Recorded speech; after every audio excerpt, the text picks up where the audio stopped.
Hi everyone, welcome back to This Human Thing, a podcast on the human experience where we talk about how to navigate this human life, bringing in different perspectives and different teachings and different ways of seeing and moving through this life.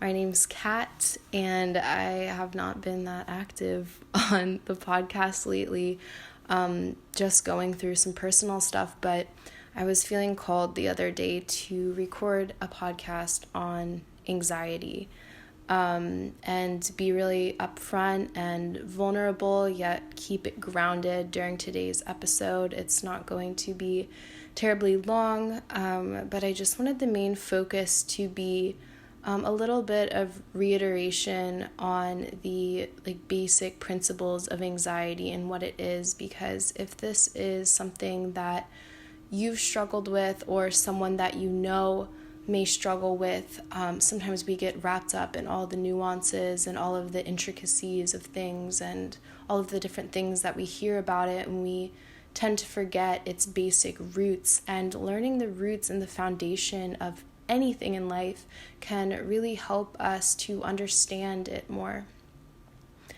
So going back over that, and then also really focusing on the healing. Me personally, I'm not an expert. I did study psychology in school. That's what I went to school for, but I am not a licensed professional, so just keeping that in mind. I'm just speaking from my own personal experience and from what I learned through my education and through the accounts of others, and just a really clear and honest look at the human experience, which of course is only through my own lenses, but I hope that perhaps this episode can help you in some way, or perhaps just, expand your awareness and knowledge on the topic. And the thing is, anxiety is based in fear, and we can trace any human problem, anything that is causing us to suffer, back to this root of fear. And anxiety, when it becomes very pronounced and is inhibiting our day-to-day, that fear is all-consuming, overwhelming. But as a collective, as the human race, it's important to bring awareness to these issues so that we can heal not only as individuals, but as a way to bring us all closer together. Mark Fisher has a quote that says, "The problem of mental health is not an individual one, but a social and cultural one. Mental health problems are created by the alienation, dissatisfaction, and disconnection of the modern world." So everything that our society and culture is feeding us, again, this isn't any one person's fault, but just the way that we have evolved is very conducive to all of these mental health disorders. And we've seen the way that this has manifested during this recent year and in modern times in general, because we're a culture based on consumerism where the individual doesn't necessarily matter. It's based on the market and how can we increase money, pretty much. So when that is what is held in highest value, when the dollar is more important than a human life, we're going to reach so many complications, this just being one of them. And this can be expanded on for hours and hours and volumes, but I'm just prefacing that with a deeper root of the problem. And although we can't fix the collective, we can strive to heal ourselves. And that starts with taking an honest look exactly where we are, not trying to find anything outside of ourselves, not trying to go looking for problems, not trying to find some deeply seated something wrong with us, because there isn't. There's only taking a step back when you're ready, when it feels safe, so that you're not shoving yourself into perhaps dangerous territory for your psyche.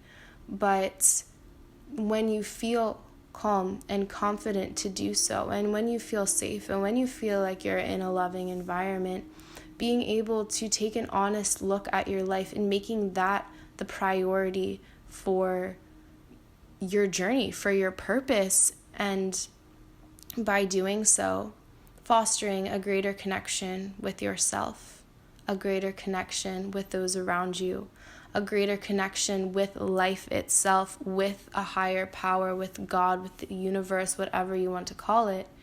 And by doing so, by bringing about connection in your life, all of these problems begin to dissolve. And they dissolve because all of these problems are illusion. All of these problems that we face in our day-to-day are ways that we perceive ourselves as separate, as lacking in some sense. Anyway, to ground this down before we begin, why am I recording this? Well, because I myself am in the thick of it. I thought I had experienced anxiety before, but as of recently, I feel like I understand it on a deeper level now because I'm experiencing it more severely, or at least it's manifesting differently than it did before, or perhaps I am just more connected to myself now, so I just feel it a lot more sharply or something like that. And with anything, this is going to present different in every single person. So I can't generalize my experience and try to push it on you. So as I said before, I'm just sharing my story, and perhaps it resonates with you on some level, or you can take certain bits and pieces, whatever feels correct for you. Again, not trying to force a shape into a hole that it doesn't fit. So I know also that talking about anxiety as a topic can make you anxious. Like when you're in a state where you're really anxious, the last thing you want to do is to dive into the topic of anxiety. So I'm going to try to deliver this as gently as possible. Again, if this isn't a space that you want to be in right now, just honoring that for yourself. You're not, bad you're not like wrong, or you're not weak for not wanting to look at this right now. But it can be helpful to remember that anxiety is not something that's innately a part of you. It's very important not to identify with it, not saying, well, there's always two sides of the coin. So you can say, okay, anxiety is something that I struggle with. In my life, I feel a lot of anxiety, and it's a real problem for me. But also remembering that this anxiety, this problem, is a lens that you are seeing through. And when you're able to look at it as something that's not you at your core, but something that you're working through, it's a chapter of life that you're enduring, it's a veil that you're attempting to dissolve, that can just be helpful to not feel like you're trapped and you're victim to it.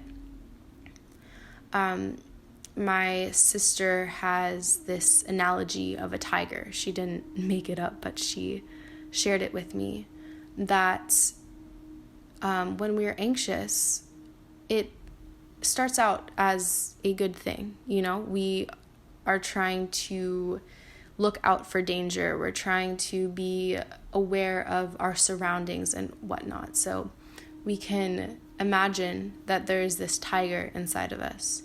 And when there is danger, the tiger comes out and looks around and is just making sure that everything's okay.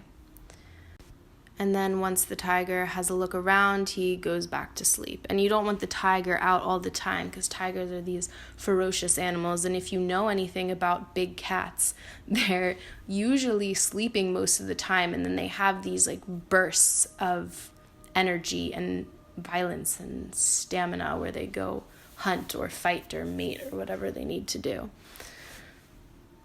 but there can be certain triggers that cause the tiger to stay awake longer and are constantly seeking out danger. The tiger feels threatened. It feels like there is famine and there is a lack of companionship and the weather is awful and it's sick and blah, blah, blah. So it's constantly awake, constantly fighting, and this is exhausting.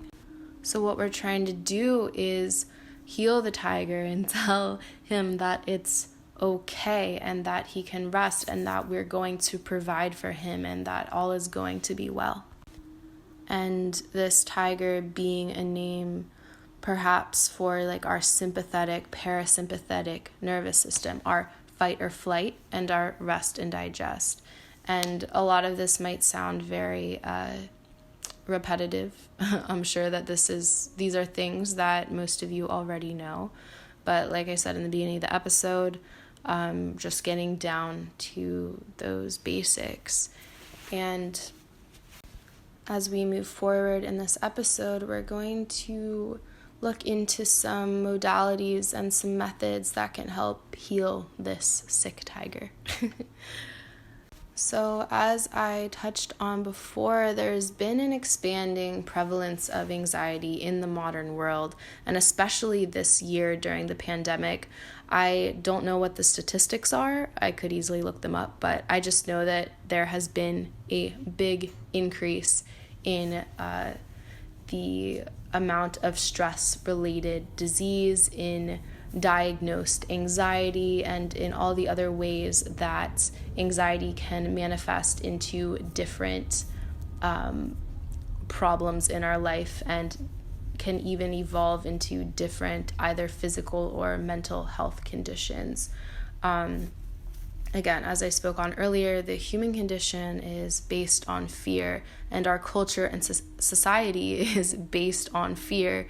You can see how the government operates and all of that. And this isn't a conspiracy theory, it's just kind of fact. Fear is a very strong motivator. It causes us to remain financially stable and to seek comfort and stability in all facets of our life. But the beautiful thing is an even stronger motivator than fear is love. Think of the crazy things people will do for love. They'll risk their lives. They'll completely throw away everything that they've worked so hard on in the name of love. And if we can shift our mindset from a mindset of fear to a mindset of love, and again, this is not just a decision, it comes through practice, it comes through sensitivity, it comes through devotion. But as we learn to cultivate that more and more, fear has less of a grip on us. And when fear has less of a grip on us, the anxiety and the stress and the fear and the anger and the sadness, all of these negative experiences that we may have become less sticky. And I use the word sticky because I wrote this in my journal a few months ago. And this was when I was first beginning to recognize, like, okay, like, you're really anxious. Like, you need to be honest with yourself.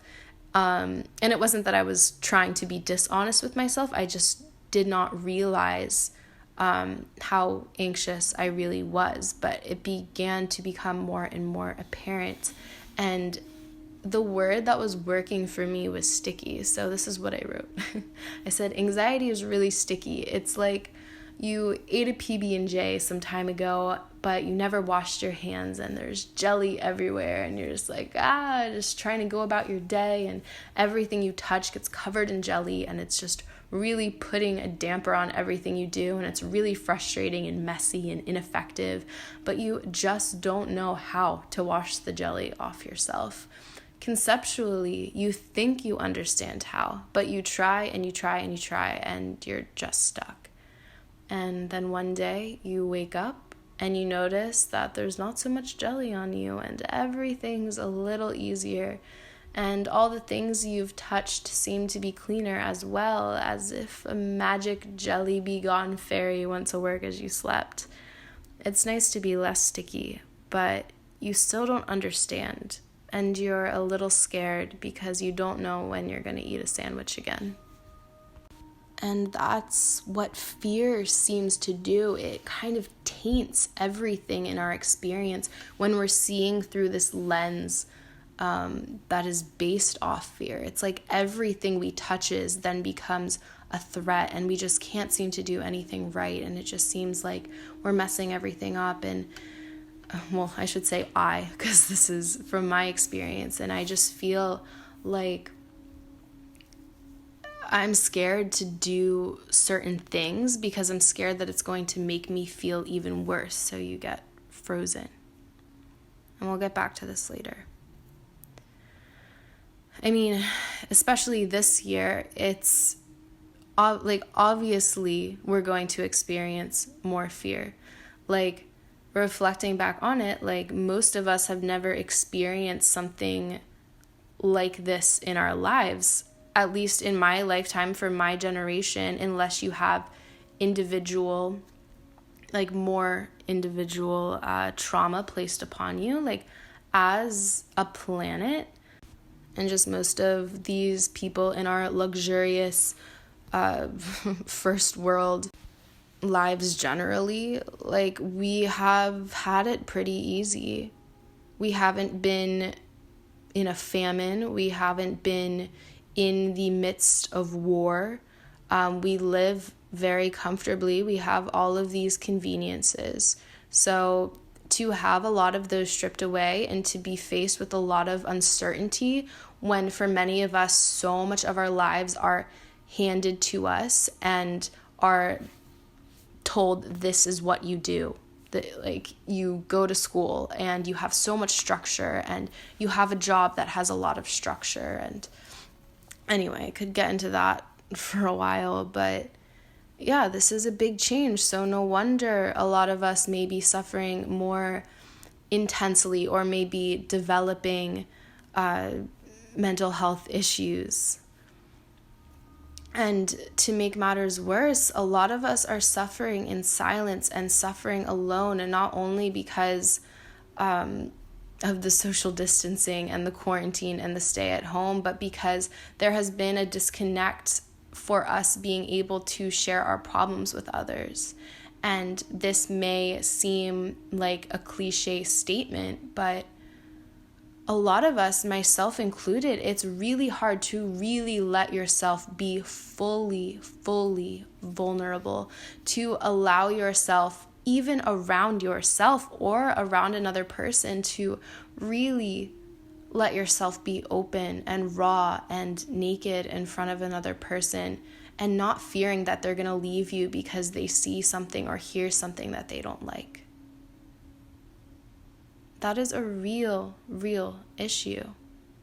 And we're constantly, subconsciously, lying to ourselves and lying to others, not because we're trying to, but because we're trying to uphold this image of ourselves as being a certain way. And I should stop using the word we, because I'm speaking from my perspective, but I'm just generalizing because a lot of people that I've spoken with feel the same way, and just generally this is the human condition. But the thing is, like, most of us are experiencing this. Probably all of us experience this at some level. That's just the human condition. That's separation. That's us being in these perceptually different bodies and different minds and living these different lives. We lose that connection at birth, that thing that makes us sane and that thing that makes us in life together. We lose that. And a lot of us have had a lot more free time to be enveloped in our thoughts and get caught in those destructive patterns and feeding the thoughts that may be incorrect and letting those become louder and louder and louder until we begin to believe them.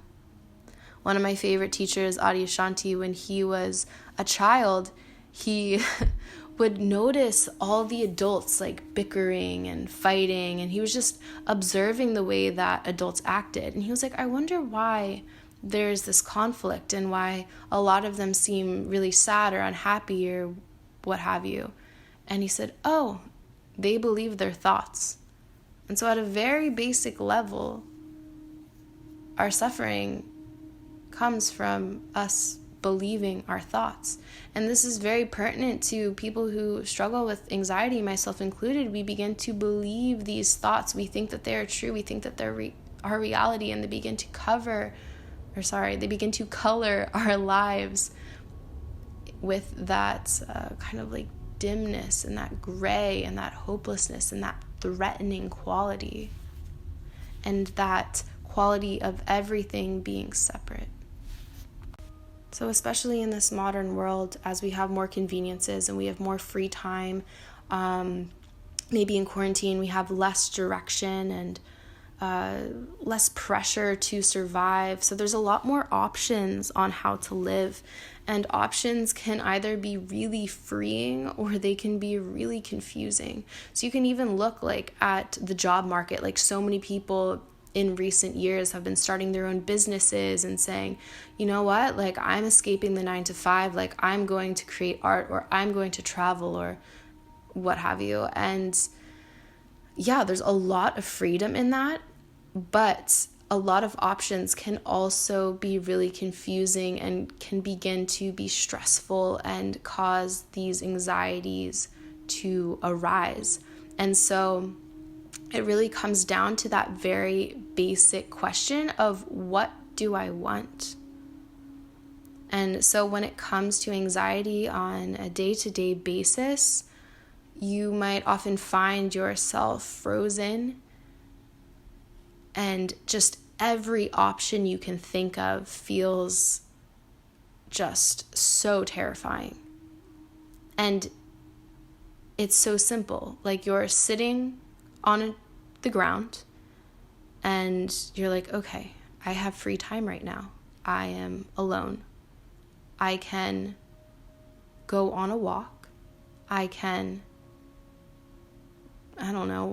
work on this project. I can make a meal. I can take a shower. I can, whatever it is, like whatever activity that you need to do, it just feels horrible. It feels so terrifying because you're so scared that what you might do might make the anxiety worse. And it doesn't necessarily have to be when you're alone. It can be when you're with a group of people and you kind of feel frozen there, like you're always looking, okay, like what do I do next? You just feel so uncomfortable with just being right where you are because you don't know what you want.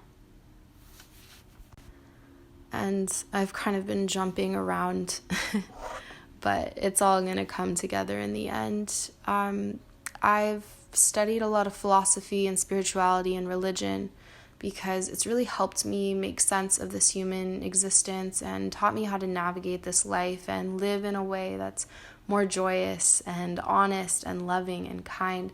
So throughout this episode, I'll probably tie in some spiritual concepts because they help me understand. But just like you, I'm just figuring it out. It feels like round one of being a human for me. So take what you will. Use whatever's helpful for you. And I talked earlier on how, I have a psychology degree, but I'm not a licensed professional. I'm not a therapist. I'm not a psychiatrist. I'm not a counselor.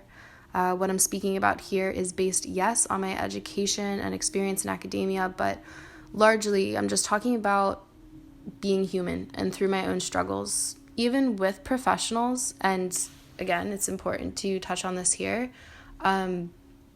As with any practice that you may implement into your life to help you evolve, it's easy to underestimate the power of certain practices. And when you are constantly doubting certain things, it can, it's hard to think that anything will really work, but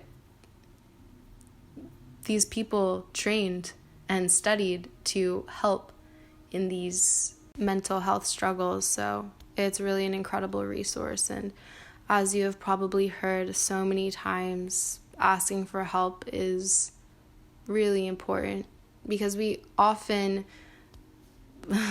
diminish our own problems and think, oh, well, it's really not that bad, blah, blah, blah, blah, blah. But if your everyday life is being severely impacted and you feel lost and you feel alone, what do you have to lose? And perhaps professional help is not accessible by everyone and maybe not an option for you at this point. So, it's not an option for me at this point.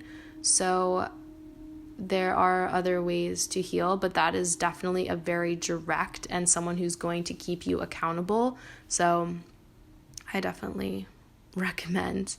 But even with professionals, they don't have all the answers. They don't have your answers, but they may be able to help you or help guide you towards your answers. As for me, I barely have my own answers, but I hope this episode can help guide a little. Maybe you resonate with some of this. Maybe you feel less alone. I'm even anxious talking about this right now, because I feel like I'm kind of talking in circles, but I'm just trying to have faith that whatever needs to come through is going to come through. So I guess getting into my own story a little bit and how anxiety manifests for me in my experience. So there's definitely a discrimination between anxieties and anxiety. So I might start getting anxiety or stress or worry over a certain situation, but that thing will naturally rise and fall. It's not sticking like the journal entry that I said earlier. It's not contaminating every aspect of my life. It's obviously directed at this one experience or this one event. But then this more widespread or chronic anxiety is encroaching on every area of my life, every second of my day, every situation that I may be in. And along with that, again, sometimes I don't necessarily notice that the anxiety is there because it's so constant. I begin to forget what life is without it until I take a breath and kind of be like, oh yeah, you're living through a lens of fear right now. You can't believe everything that your mind is telling you. You can't be believing all these thoughts all the time. Recognize right now that you're seeing through a lens of fear. And so what you are seeing and what you are experiencing is distorted. And it's so important to recognize that. Otherwise, you're going to be completely consumed by the fear and just making all these decisions based off fear when you don't take that time to pause and recognize and remember that this is a veil in front of you. It's not you. So along with the perception itself being altered, how I see life is very altered. There's a lot of physical, more concrete things that I began to notice that helped me recognize, oh, at some point during the past few months, there has been a big shift towards fear. And it was those physical things that began to help me recognize. And the thing is, when these physical things arose, it was making my anxiety worse because I was like, oh my God, another problem? Great. And I'll expand on this here. So for me personally, how my anxiety presents physically, or how I'm able to view it through my actions and through the way that my body's functioning, my sleep tends to be not good. I'll either just not be sleeping deeply, I won't be able to sleep at night, or I'll wake up really early, or I'll fall asleep for a little bit and then wake up and be up for hours and hours. So that's one thing, just disturbed sleep or insomnia. The second thing being body tension. So the muscles in your body or in my body just feeling really tight. I feel like clenched and like compressed and kind of suffocated. I'm always kind of hunching in, like my shoulders turned in, my spine isn't straight, my neck might be like craned up a little bit. Everything is just kind of out of alignment. And one big thing that really helped me recognize like, you're not doing too well right now, is I swore that I had like so many cavities in my mouth. Like the whole side of my right face was just in shooting pain. And like so earlier this year I got in an accident, so I was prescribed this really intense ibuprofen, and even taking that intense ibuprofen, like it did not help the like toothaches, I guess.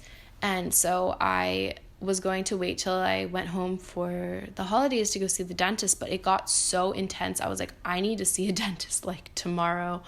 So I ended up going to the dentist. I was expecting to just have like 5 cavities, like at least.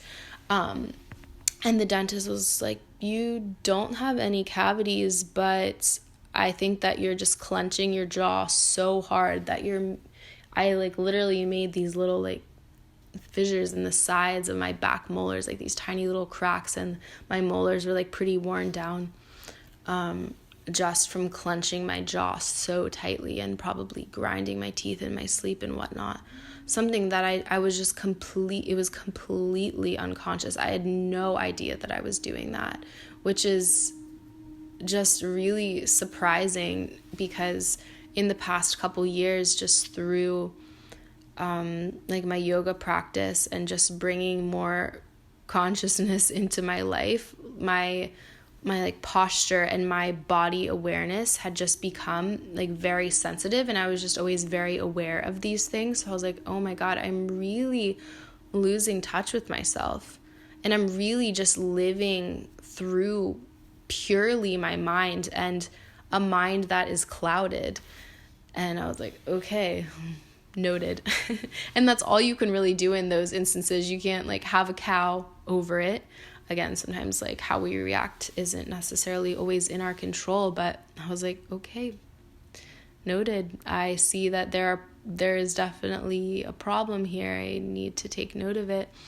I was also noticing, like, I'm someone who loves coffee. Like, it's like just such a ritual for me. Like, I just really enjoy waking up and making a cup of coffee, and I love the taste. I love the smell. I love, just like the ritual of it. And I was noticing that like I could not even drink a few sips of coffee without having a severe physical reaction to it. Just immediately feeling so on edge, so jittery, blah, blah, blah, blah, blah. When as someone who drinks a cup of coffee every day, caffeine does not have that huge of an effect on me. That was, again, interesting to note. I would notice sometimes when I was like really still, this would happen, especially for me when I was trying to fall asleep. Like I would get these heart palpitations.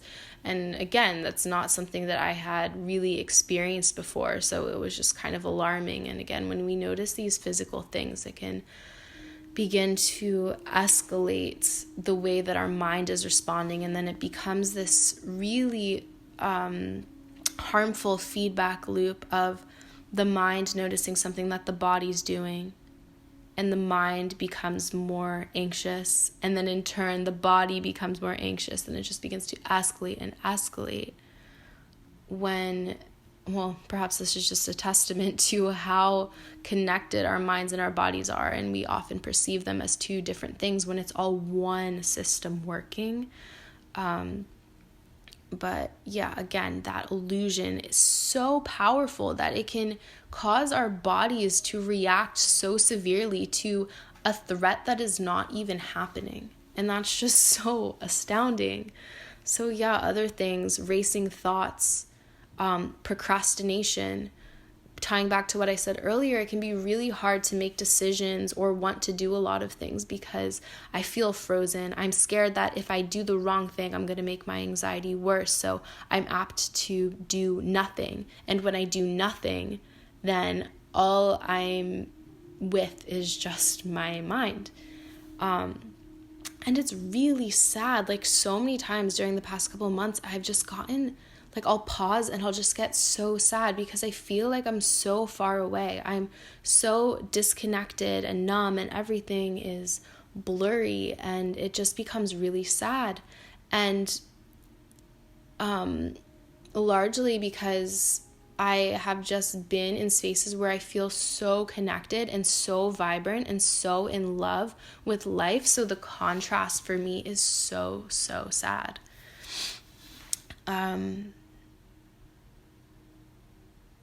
So because of that basic fear, being in overdrive, it's really hard to focus, feeling jumpy, constantly searching my surroundings.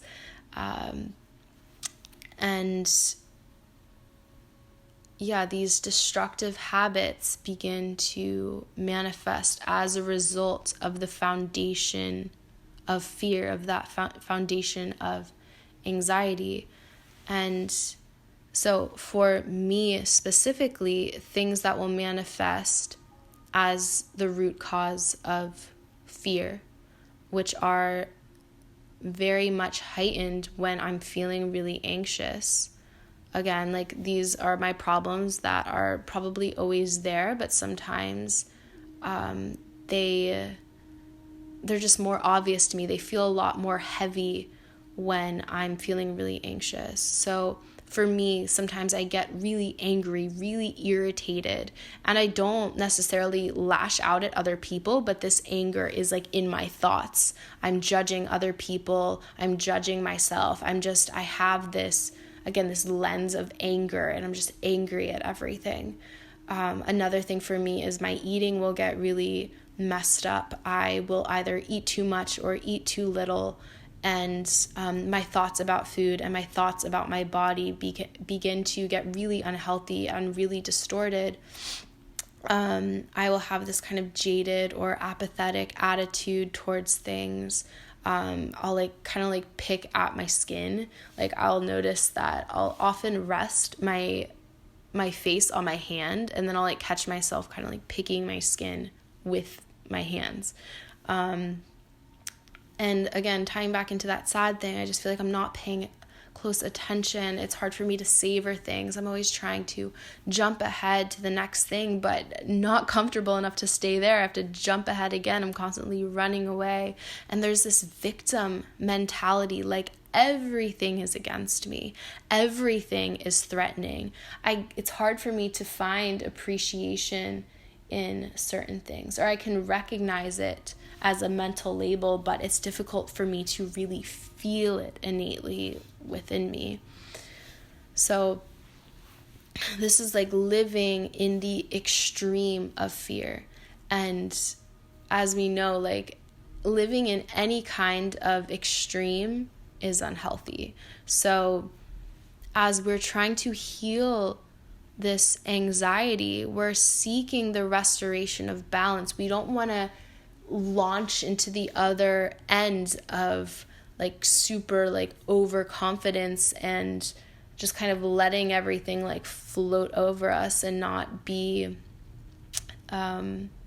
concerned with anything. We want to find this balance because it's really a very precious thing that we are so sensitive to certain things. When we experience a lot of anxiety, we're often thinking of how other people are reacting because of us, and how other people may be affected, and how we're relating to them, and how that might be wrong. So it really is a testament to how much you really care about life, because you're just finding, oh my God, this is wrong, and this is wrong, and this is wrong. And you really just want to be good. You really just want to be kind and loving to other people, but the anxiety feels inescapable. But by healing, you're seeking balance, and we're going to look back and be so grateful for this experience, because it taught us to love harder, and it taught us to be even more considerate of others and even more connected, and really valuing that, not just on a mind level, not just of knowing mentally or logically that certain morals are good, but really living that way out of your heart, out of your foundation. And a lot of this is about building a really strong foundation. And so by healing, we restore that balance. Just like in Avatar, if anyone's seen that show, like there's all of these forces at play, and if any of them are too quiet or too loud, there's going to be disruption, and we're finding that ever kind of shifting balance. So we've been talking about how anxiety has been manifesting for me. For me, it just feels like I'm like letting everyone down. I'm letting myself down. I can't do anything right. And if you take an objective look at your life, that's not actually what is happening, but that's what your mind is tricking you into perceiving. Again, it's that lens that's not a part of you. When I was in one of the most anxious states, here's some things that a friend told me about his anxiety. And so I'm going to share them here. Keep it anonymous. I have bad thoughts. It's okay if you do too. Just understand that these thoughts represent the antithesis of your true intentions. They are not telling you to do something. They're just reminding you that you're really fucking scared of something. I'm scared shitless of suicide, and I freak myself out all the time. But I find comfort in the fact that it scares me rather than entices me. Also, understand that thinking about it all the time does not and will not make it more enticing. It will just make the concept more absolutely terrifying. It's okay to feel scared. And I know it's scary to think about feeling scared all the time, but some people that lack fear, aka the literal will to live entirely, and those are the people that you really gotta worry about. You are not that. Their problem is that they don't feel anything. Our problem is that we feel too much. And it gets louder when you try to suppress it. It's an OCD thing, believe it or not. This is very important to know.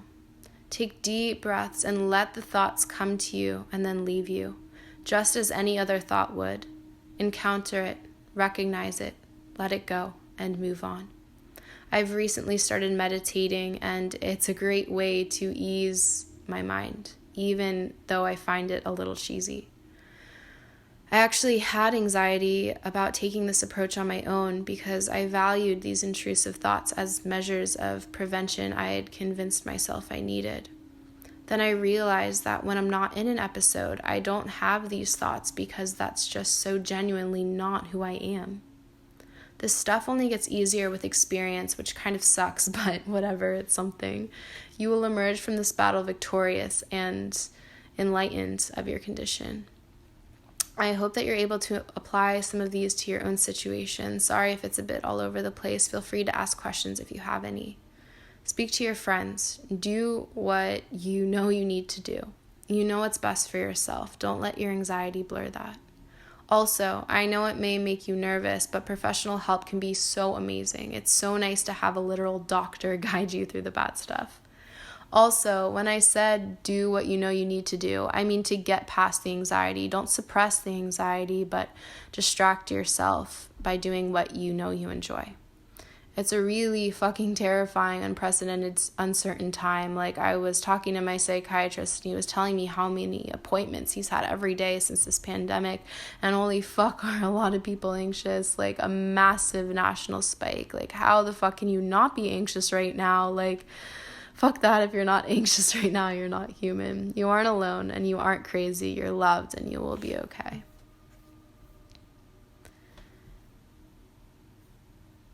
Great stuff. Really good stuff. Also, thank you so much to everyone who responded on Instagram. I asked a question. I asked people to share one word that they would use to describe anxiety. So I have some different responses. I'm going to share some of them here. suffocating, stopped, different, uncertain, heavy, self-sabotage, compressed, suffocating, blinding, constricted, debilitating, consuming, exhausting, terrifying.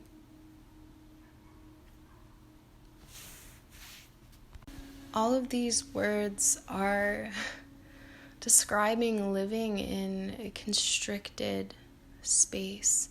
It has these qualities of being very alone and very beat down, and it's really just a testament to how pervasive fear is. Not even anxiety, which is like this heightened fear, but just fear as just so pertinent to the human condition. And how can we begin to shift towards love? So the dictionary defines anxiety as a feeling of worry, nervousness, or unease, typically about an imminent event or something with an uncertain outcome. So this is used to describe like anxiety as the tiger coming out when there's actually danger, doing what it needs to do, and then going back in. And that anxiety is triggering the tiger, like, okay, there's something that needs to be dealt with. And then once you deal with it, the anxiety is gone. It doesn't stick around. It's not the jelly. However, this anxiety can become excessive and all-consuming and interfere with daily living. And this is how the DSM, the psychology resource, defines any psychological disorder. Is it interfering with your daily life? Is it keeping you from pretty much being able to live in a way where you're able to accomplish what you want and you don't feel obstructed by things that are not actually there, being obstructed just by your mind? And it's interesting, one of the alternative definitions for anxiety is the desire to do something, typically accompanied by unease, which ties back into, as I was speaking on earlier, is like this kind of frozenness and like really wanting to do something, but being so scared of doing anything. And that's why any kind of mental dis-ease, I'm saying like we're not at ease, it's not a disease, it's not rational. You can't think it away with your mind, which is so discouraging and so frustrating, especially for someone like me who depends so much on their mind and depends so much on my ability to think rationally and logically, because I can think rationally and logically all day about my anxiety and that's not going to make it go away. I can tell myself, this isn't real, this isn't happening, the way that you're thinking about this situation is skewed, or blah, blah, blah, blah, blah. It doesn't matter. It's not going to make it go away because I'm just thinking another thought. And that basic, really deeply rooted fear is, again, so deeply rooted that a thought like brushing over the branches is not going to yank that tree out of the ground. But again, that anxiety is not you. It's not something that's going to be there forever, even if it has roots in your family history, or even if you've gone through some really traumatic events. I really, really strongly believe, and again, this is just me, that anyone can overcome any disease of the mind. And it's like you have this unwanted guest with you. Like, that's how I feel when I'm feeling really anxious. It's like I have this friend with me that's constantly whispering all of these scary things in my ear, and is just I'm like, get off, but he just won't go away. So okay, finally we'll wrap up this episode with coping mechanisms. And it's really important in times where you're feeling more clear to reflect back on your experience when you're with the unwanted guest, or when the tiger is sick, or whatever other analogy you want to use, when you are covered by the veil of fear. It's really important to look back and understand, because something that I've spoken about with my friends is once you're like out of a chapter of anxiety or a wave of anxiety, it seems like very clear as to how you were functioning inaccurately, or how you were seeing inaccurately, and how you were able to get yourself out of that situation, and blah, blah, blah, blah, blah. But a lot of times when we're out of a wave, we're just so relieved to be out of that constriction and of that suffocation that we aren't reflecting back. And then we're hit with another wave and we are confused and not quite sure how to get out because we didn't take the time to reflect when we were in a state of clarity. So I definitely encourage that. It's helped me immensely. So that every time I'm hit with a new wave, which again, it's not your fault, it's not in your control. But there are ways to help you gently heal more and more each time. And so as we're talking about these healing modalities, not everything is going to work for every person. Like I said earlier, maybe you want to try out one thing, maybe it's not your cup of tea, but maybe a different day it will be your cup of tea. And we can't just get discouraged by not trying. And it's okay to get discouraged, and it's okay to be so unbelievably frustrated and beat down. Allow yourself that space, but you got to keep trying. And you're always trying. We're always trying. But maybe some of these practices that I'm going to talk about, maybe you write them off as being too basic, or you write them off as being too like esoteric or not you or whatever. And maybe it's not, but maybe you can give them a try, because I often look away from all of these things. And over the past, as I've reflected in my times of clarity back onto my times of more fogginess, I'm like, okay, if I do these certain practices, it's going to help bring me into clarity so that fear doesn't have such a hold on me. It's not as sticky. I learn how to wash my hands. Diving into spirituality, religion, philosophy, specifically yoga, has really taught me how to wash my hands, how to get clear vision. And one of the ways that it's helped me is by providing these different kind of like conceptual ways of breaking down the human experience. So one of these diagrams, for lack of a better word, is this system called the koshas.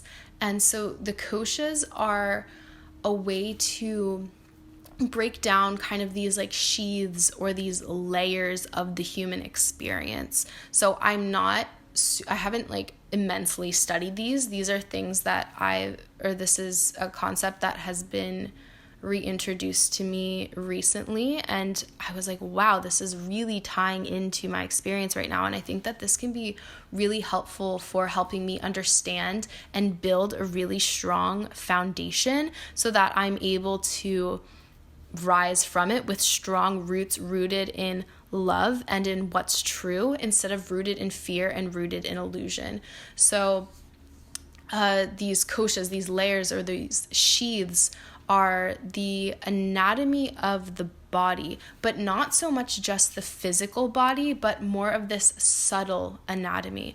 So I'll explain what that means as I move forward. So we'll start with number 1, which is the Annamaya kosha.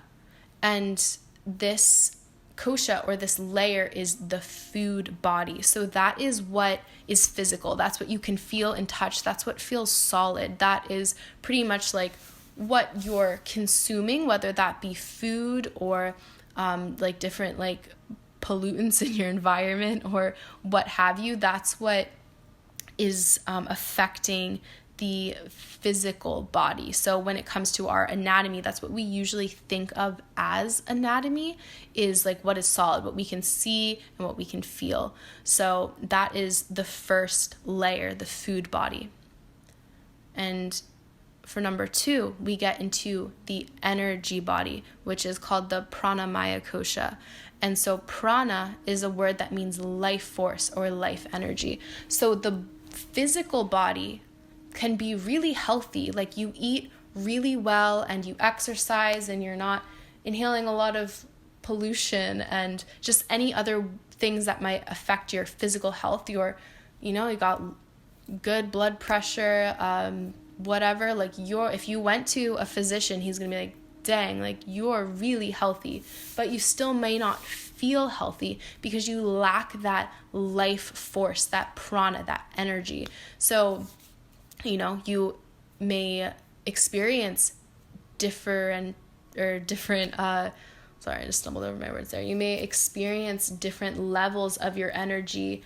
And it's interesting because we might notice that we're low energy and it feels good, but we might notice that we're low energy and it feels bad. And conversely, we might notice that we have high energy and it feels good, or high energy and it feels bad. So if we have high energy that feels bad, maybe we feel like anxious, or we feel manic, or we feel kind of like a little like out of control, or like angry or something like that. Or in low energy, we can feel like really relaxed and good and like grounded, or we can feel like really sluggish and like sad and whatever. Anyway, so that's the second layer, is like the energy, and how can we get the energy moving and flowing without resistance, so that whether we're low energy or high energy, it still feels good, and we're able to work and move when we need to work and move, and we're able to rest and chill out when we need to rest and chill out. Because you might notice it's a time to chill, like you need to go to bed, but you just can't because the energy is too high. Or you might notice that you really need to get this project done, but you're just feeling way too sluggish and blah, blah, blah. So energy body, number 2. Number 3 is the mind body. So you may be really healthy physically. You may be really healthy energetically, but maybe your mind is just not it. You're having thoughts that are really intrusive and destructive and that are not perceiving correctly and what have you. So it's anything of the mind. And this, the mind body refers to emotions too. So when you go into the Vedic systems or like the systems of yoga, mind and emotions are considered as like one thing. So, and all of these systems are very tied into one another. They're all constantly affecting one another. But as we move out from 1 to 5, they become more subtle. It's less solid. So you can actually like feel the energy in your body. Like you can feel kind of like a vibration in your fingertips when you become like really still and just like focus and feel. And you can feel when you are really high energy or when you are more low energy, but it's more subtle. It's not tangible. You can't necessarily feel it.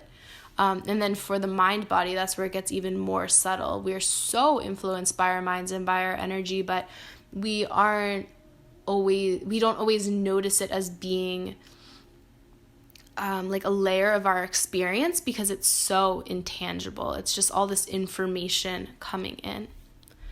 And then we move out another layer to the Vijnanamaya kosha, which is the knowledge body. And the mind body was Manomaya kosha. I don't really think you guys care about the Sanskrit, but so the Vijnanamaya kosha is the knowledge body. And this is that higher wisdom. This is something that goes beyond the thoughts. This is when you just know something. You're like, I just know it. It's this higher wisdom. And that's getting into this like deeper connection to life, something that surpasses your body and your mind and your energy. It's like you just know.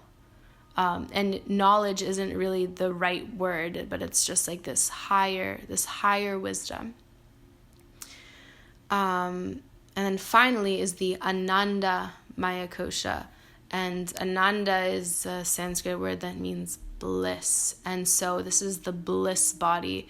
And bliss here is referring to this deep, deep interconnectedness with all things.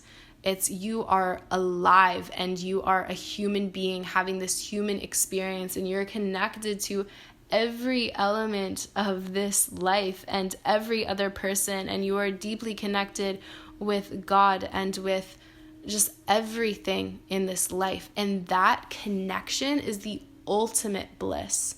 And it's not pleasure, but it's, again, something that is so subtle. It's not something that can really be grasped with words or grasped physically, but it's just very, very deep-seated sense of just simply being without the mind interfering with its illusion, without without us thinking that we know something, without emotions and thoughts getting in the way, without our energy fluctuations getting in the way, without our physical bodies getting in the way. We get to this outermost mode of experience, which is this deep connection to all things. And again, all of these are layers, and it's not necessarily that one is more true than the other, but that comprise as a whole, all 5 of these things are the human experience. So all of these things are true. And just because we feel more identified with one of these 5, it doesn't mean that we are that one. It's just that, again, like that balance isn't there. One who is completely balanced is just constantly within these 5, but so many of us are just so stuck in number 1 or so stuck in number 2, or maybe some of us are so stuck in number 5 that we're just not really in touch with reality, you know? Anyway, so the reason that this was like really helpful for me is because I was like, okay, because I'm someone who always is trying to fix everything with my mind by finding logic and by finding reason, I was like, okay, well, obviously this isn't working. Like, I need to get down to the very roots. I need to get down to like my physical body, and I need to start the healing from there, because our bodies are so powerful. And you may notice simply that your minds may feel better when you're eating well and when you're moving well, just as a simple example. And it's also interesting because within the Sanskrit words for these 5 different koshas, for these 5 different layers of the human experience, there's the word Maya within each of them.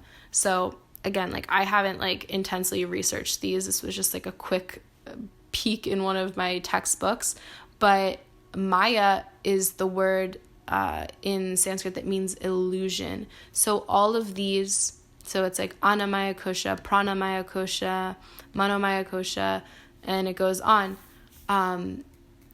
This is something that if we become so identified with it, or if we think this is the way that life is, then it becomes an illusion. If we think that we are just the body, then we're stuck in the illusion that we're just the body. If we think we're just the mind, we get stuck in the illusion that we're just the mind. If we think that we're just this immense interconnectedness to all things, then we're stuck in that illusion.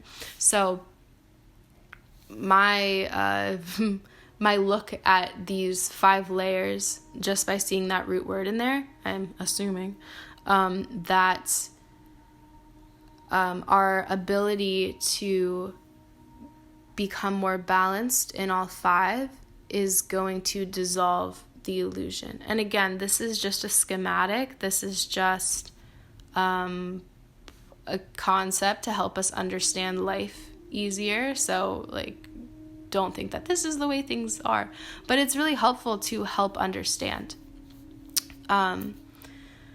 So again, sorry, I'm like jumping all over the place, but getting really grounded in that number 1, in the physical body, I was like, okay, so let me tap into these things that I so often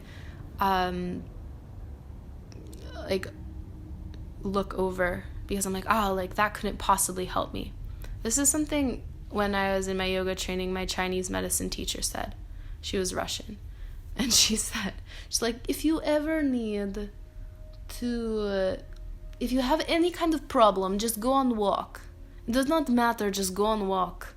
And literally I took that so to heart. Like, a walk will really just get you out of your mind and into your body. And the most important thing that I have found for anxiety, or if we're going through any kind of problem, is you just gotta do one thing. Because we get so caught up in, oh my God, like, what am I gonna do? Like, and then we get frozen. But just do one thing. Just get into the one thing. And there's gonna be resistance there at first. But just do the first thing. And then somewhere along the line, you're like, okay, I feel a little bit lighter, and then you can do another thing, and then you can do another thing, and it's really okay. And so for me, one of the easiest things to do is go on a walk. And even sometimes that feels like the most tremendous burden in the world. Like if I'm sitting, I spend a lot of time on the floor. I'm just kind of like a floor girl. I don't know. But I'm sitting on the floor and I notice that I'm kind of sinking into anxious patterns, and I'm like, okay, like I just kind of turn off my mind for a little bit. I just shut everything off, and I'm like, we're just gonna go on a walk. You know that you're gonna go. And again, like the first 5 minutes of the walk, I might be like grumbling and blah, blah, blah, but it does make it easier, and it gets you out of your mind and gets you into your body. And when we're anxious, everything is like really up in our head, and all of the energy is brought up there. And we got to bring it down. We got to ground it down. And that's really helpful by tapping into the physical. So going on a walk is very easy. Things like taking a shower. Maybe you want to really relax and so probably like a shower and a walk are like kind of the easiest things. Something else, and when I'm talking about all these things, like these are things that are really helpful for me. So maybe it's not helpful for you. Maybe it's not helpful for you today, but maybe tomorrow it'll be helpful. So again, it's good to not write things off just because they didn't work one time. Because I know like maybe a walk isn't good for me one day, but it's good for me another day. So also cleaning is really good for me. I'm like, okay, if my environment feels clear, my mind is going to feel a little more clear and at ease. So just like having a clean space, having a clean room, not necessarily like going in and like organizing things, that can definitely be helpful too. But I'm just like talking about like the very basics here. Having a clean room, just cleaning off the surfaces, making your bed, vacuuming, like just clean it. Just spending some time outside. Just no agenda, not doing anything, just feeling the sun on your face and just being outside. Sit under a nice tree. Maybe you want to like go a little deeper into nature if that's available to you, or if that's a little journey you want to make. So healing. We'll get a little more intense, I guess. Okay, these actually aren't really going to be in the best order, but I'll just kind of expand on each one as I go down. Eating something healthy, and also being very aware. For me personally, like my food really affects my anxiety. So if I'm not eating enough, I'll feel really anxious because I don't feel grounded, because food is like very, very grounding. It brings you down. It brings you out of your head and brings the energy down into your body. But if I eat too much, then I begin to feel too sluggish and blah, blah, blah. So I develop a lot of anxiety around food because I'm scared that certain food is going to make me feel too full or not full enough or blah, blah, blah, blah. Anyway, but taking your time to really just create a really nutritious meal and making it from scratch and not rushing through the process of cooking is like so healing, because food is one of those very, very basic necessities for survival. And by having a nice meal, that can really help. Maybe you want to take a bath. I have always been someone who likes the idea of baths, but every time I take a bath, I just like all of a sudden get too hot and uncomfortable, and I'm like, I just like need to get out. But for some reason, I had not discovered Epsom salt, and that is so nice. I took a bath at my friend's house after snowboarding the other weekend, and the water wasn't even hot enough. Like, I was honestly pretty cold in there, but oh my God, I could have stayed in there forever. It felt so good. And that was a period of my life where I was like very, very anxious, and I was like, ooh, this is some good stuff. But again, like at another time in my life, a bath could have been like the most irritating thing for me. So, you know. What else? Getting dressed, you know, putting on an outfit and like brushing your teeth and putting on a little bit of makeup, doing a fun hairstyle just makes you feel a little more put together, because, you know, a big thing about anxiety is you feel like you don't have control over anything. So it's nice to just like have a little bit of control, you know? I think that's the same principle with like cleaning my room, is like getting dressed and like cleaning myself, cleaning my body. So what else? So when we're tapping more into like the energetic systems of the body, and how when we were talking about all those different layers of the human experience and how they're all connected, like yoga is something that, even though I'm so into yoga, I overlook it all the time because I just write it off as like not being helpful. But then every time I do a yoga class, I'm like, wow, that's so healing. And it's because like our minds and our bodies are so interconnected. And if you want to like go like deeply into yoga, like there's these like energetic points all throughout our body which are deeply connected to our emotions and our mental tendencies, and like how our body feels physically, and blah, blah, blah, blah, blah. So when we're going into these different poses and we're really getting into the body, and the body is so intelligent, like we think that our mind is just in our head, and is just related to thinking, but there's this very subtle intelligence that is all throughout the body. Like we have neurons all over our body. They're not just in our brains. And so by like doing some yoga and like getting your stretch on and working on balance and on strength, and like just really like surrendering into, okay, I'm just going to follow this instruction and I'm just going to do these poses. And there can be like so much resistance, but you're like always going to feel so good afterwards. Like even just doing like a quick little 20 minutes, and just like being open to it, and all the ways that that's affecting you so subtly. Moving on from yoga, like there's the traditional like yoga asanas, which are like the different poses, and you're linking your movement to your breath and all these beautiful things. But something that's so powerful for me, and this is actually what brought me out of like my most recent anxiety wave, is yin yoga. And it's so powerful. So this is a lot different than your traditional yoga, where traditional yoga is working on balance and flexibility and strength and power, and it's really engaged like in the muscles. But when you move into yin, it's all about being completely heavy and really releasing into the ground, and it's about letting your body be so open and so loose. And this is going to affect your flexibility, but it's doing so in a passive way, whereas like your traditional yoga class is going to be actively healing the body.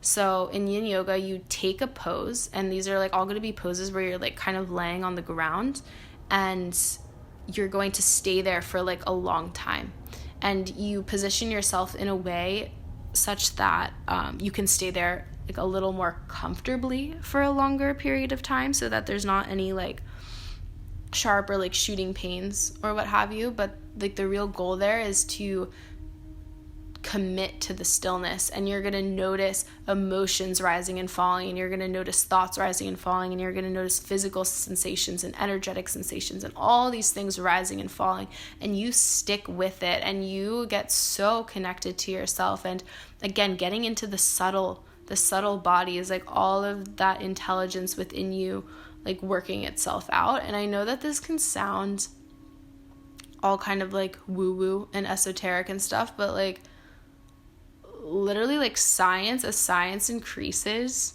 what we know, we're getting a lot more into the subtleness of life. Like, look into modern physics,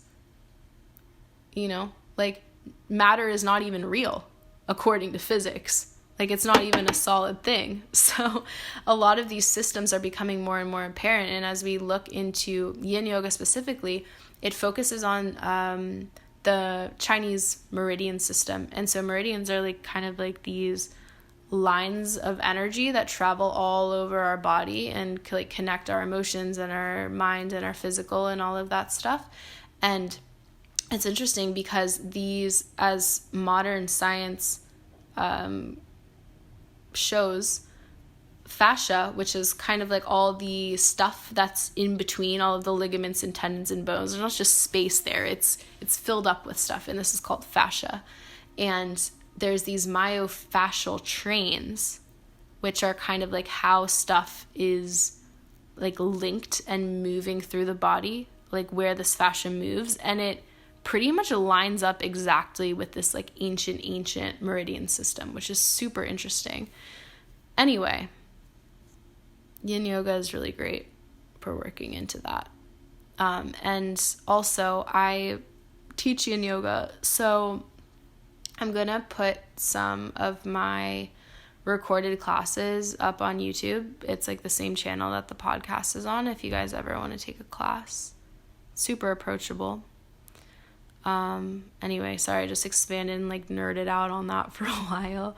But yeah, more stuff about getting into the body, like doing high intensity workouts. Like, again, something that I'll just like glance over because I'm like, oh yeah, like I'm being active, like I'm snowboarding and I'm skating and I'm walking and I used to be waitressing, so like that was a lot of physical activity. I'm like doing things, but like having like a dedicated time to work out is like really important.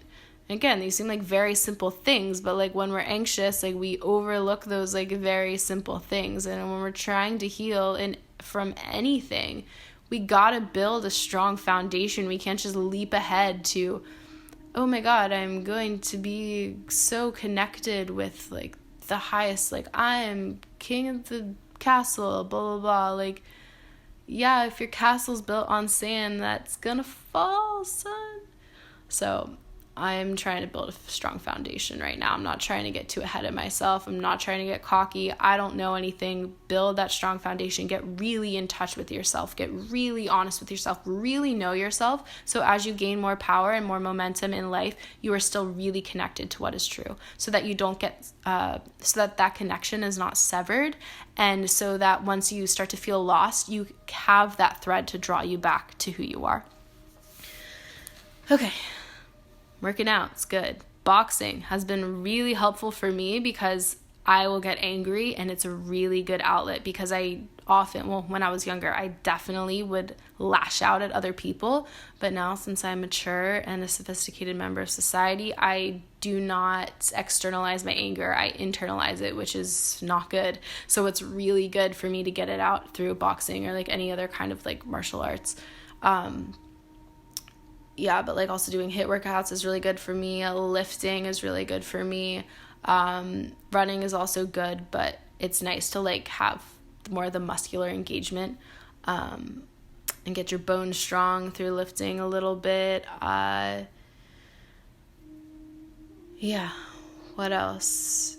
Painting is really good and cathartic to me. Same with like any other kind of creative expression. Like, I'm no musician, but I really been enjoying like messing around on the piano and like singing and just really letting kind of this deeper intelligence move through you rather than just relying on your own mind. Just like be an open vehicle to art, to creation, which is the highest form of what humans are capable of, is creating, and like letting the creator move through you is super beautiful and really cathartic and gets you again out of your mind and into something more true.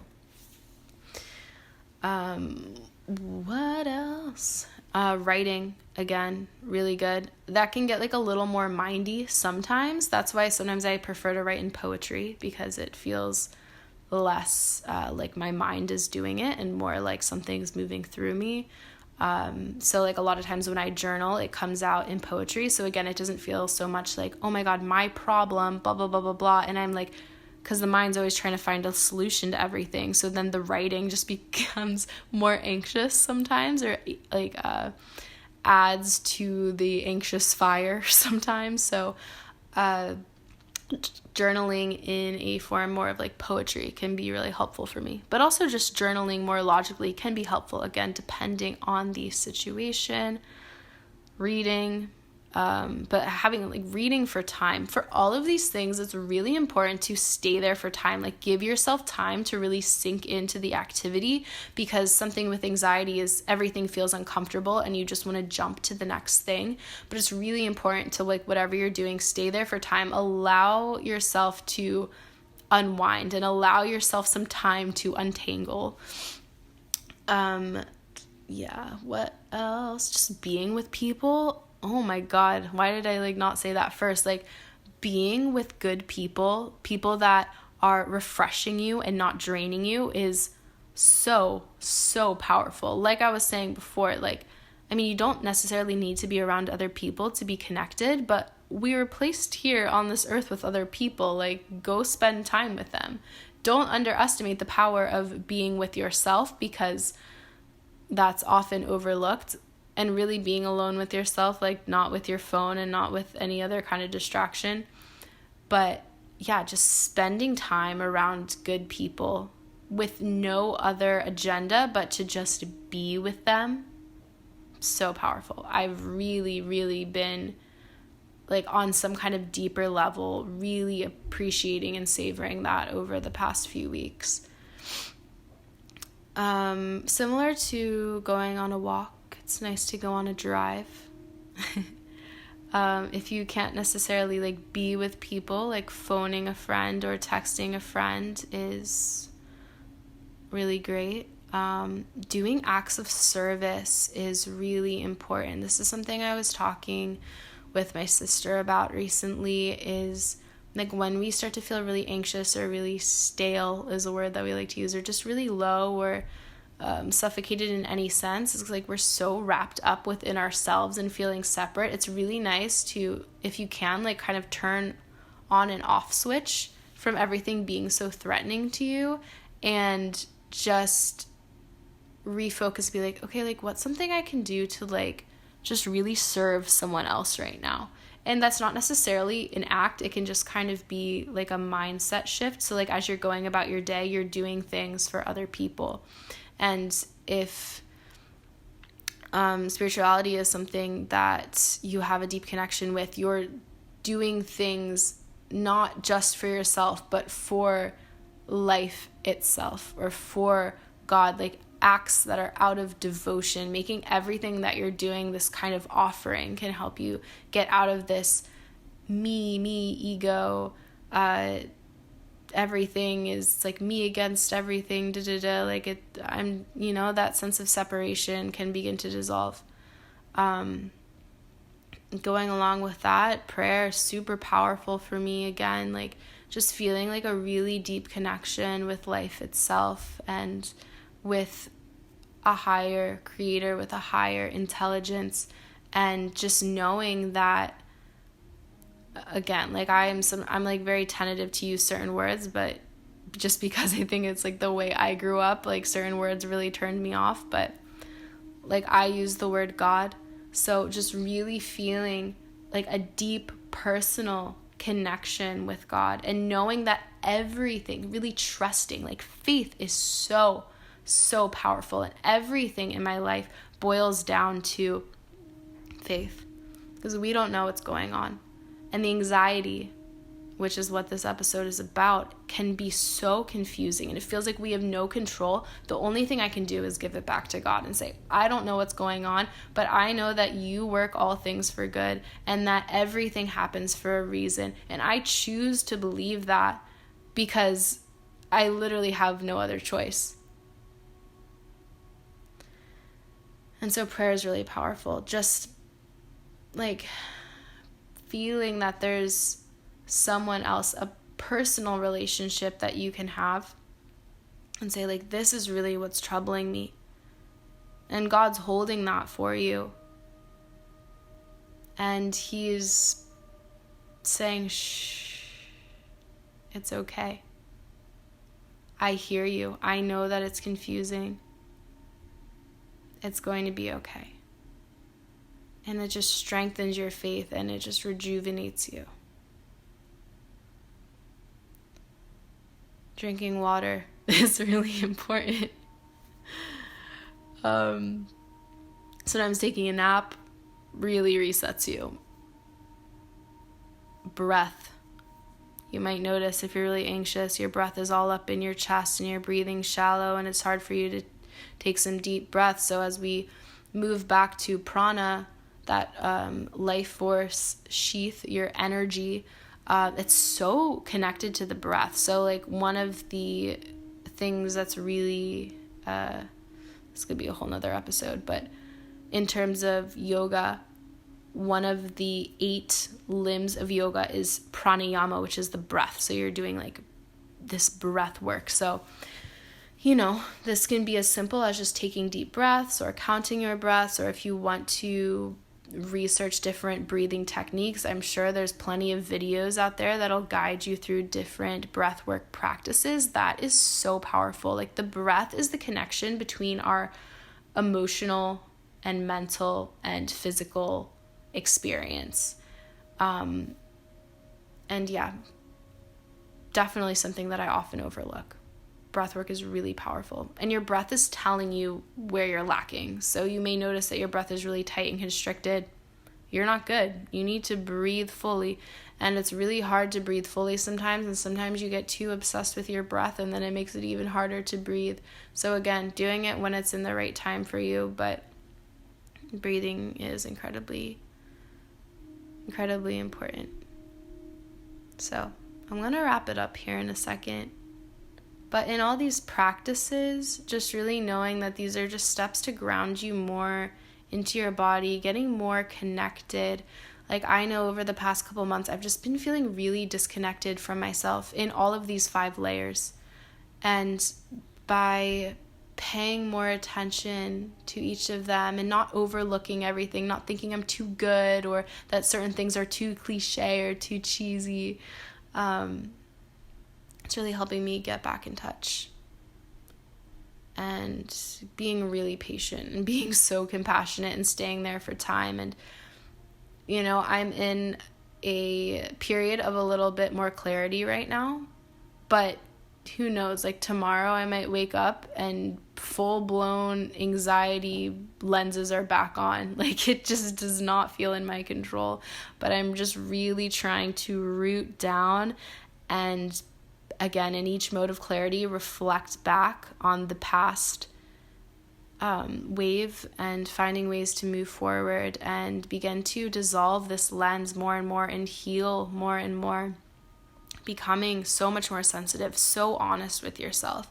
And this sensitivity and this honesty and this vulnerability is not something that we necessarily need to try to do. It's just going to naturally be revealed as we grow, and your growth is inevitable. Your evolution is inevitable. Like you are always trying, you're always doing your best, but it's really just the impatience that's getting in the way, and that overlooking the very basic principles of our lives, and the mind always getting in the way. It's a sneaky little guy. So, yeah, for me, I feel like in this stage of my life, like I need to work on my physical maybe a little more before I can fix my mindset. The logical mind can't necessarily fix the fact that I need to be more in touch with that first layer, where I need to be more in touch with my body. I was always trying to fix my mindset, but it seemed really out of my control because it was a little more subtle. And the physical body is easier to manipulate, because it just feels solid and we can easily move our bodies in certain ways and not underestimate the power of the intelligence within the physical. I said in the beginning of this episode that this was going to be rather short, like under an hour, but we had an hour and a half, baby. If you're still listening to this, you rock. Thanks for bearing with me. Whenever I start these episodes, I'm like always kind of like really like doubting myself. I'm like, oh God, this just isn't gonna turn out well. But the thing is, like, it is what it is. And like, if you're listening to this, like, you're here for a reason, and I hope that this resonated with you. And maybe like I can listen back to this and I'll inspire myself, you know? Like, it's so powerful to go back and like, especially if you like keep a journal or whatever, and just like look back and be like, dang, dude, like I'm really speaking to myself right now. Like, that's how I felt the other night when I took that, I followed a yin video that I had recorded. I'm like, dang, dude, like past me is just really speaking to me right now. Like, she didn't even know how badly I was gonna need this right now. And it's just super cool. So for any of you out there struggling, like, I know that fear that is the reason any human suffers. I know that fear sucks, man. Like, it really sucks, but like that's what causes empathy, and that's what causes compassion. And if it weren't for that, we'd all be total assholes. So that fear is really calling us to be closer to one another and hold each other in compassion. We're all in this life together, and I see you and I hear you, and this fear is going to manifest differently for every single person. And even if you want to label it as anxiety, I know that my anxiety is going to look different from yours. So I'm not trying to tell you what to do. I'm just trying to tell you I know it's hard, and I feel you, and I see you, and I love you. Even if I don't know you, I fucking love you. And I just hope you have a beautiful day. My prayers are with you. You got this. I know it can be so incredibly unclear, but life is going to be constantly revealing and concealing things in such a mysterious way. And it's really easy to get hopeless and get so overwhelmed. And I just know. I know how difficult it can be. I said it before, but I love you, and there's so many people who love you and care about you, and you love and care about yourself. You do. That's why you're trying so damn hard, because you really want to do well, and you really want to help others, and you really want to serve others, and you really want to have a deep connection to life, and you're on your way. Be so proud of yourself. I'm going to sign off. I don't have anything else to say. For any links to social media or ways to support the show, if you feel called, or if you want to contact me in any way, all the links are going to be in the show notes or in the description of wherever this is. All right, guys. Peace in, peace out.